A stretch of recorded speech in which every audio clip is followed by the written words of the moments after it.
بسم اللہ الرحمن الرحیم۔ گناہوں کی وجہ سے پریشانیاں آتی ہیں۔ سنعذبہم مرتین، اور اگر آپ گناہ سے بچیں گے، میں گناہ سے بچوں گا، تو دنیا کی زندگی بھی پرسکون ہو جائے گی۔ فلنحینہ حیاتا طیبہ، اور قبر اور آخرت بھی اچھی ہو جائے گی۔ لیکن ہم کو کون سمجھائے؟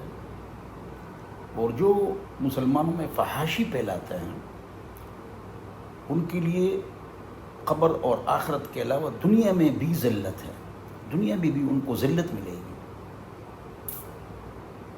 تو بس بے ترتیب زندگی گزار رہے ہیں۔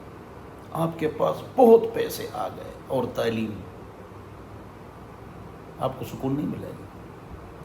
چائنا اور رشیا کے پاس پیسہ بہت زیادہ ہے، جرمنی، جاپان، تعلیم بھی ہے، خودکشیاں کیوں زیادہ ہیں؟ کیوں؟ اس کی کیا وجہ ہے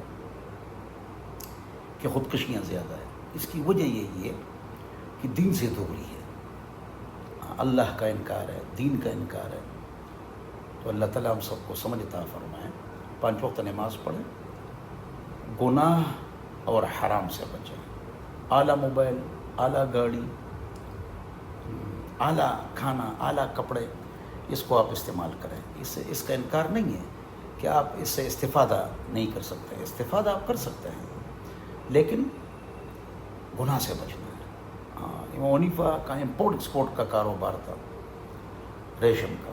زبیر رضی اللہ عنہ کے پاس 400 ملازم کام کرتے تھے، اور عبد الرحمن بن عوف رضی اللہ عنہم بل گیٹ سے مالدار تھے۔ تو گناہوں کی وجہ سے پریشانی آتی ہے، ہم سمجھتے نہیں۔ اللہ ہماری حفاظت فرمائے۔ زیادہ پیسہ میں سکون نہیں،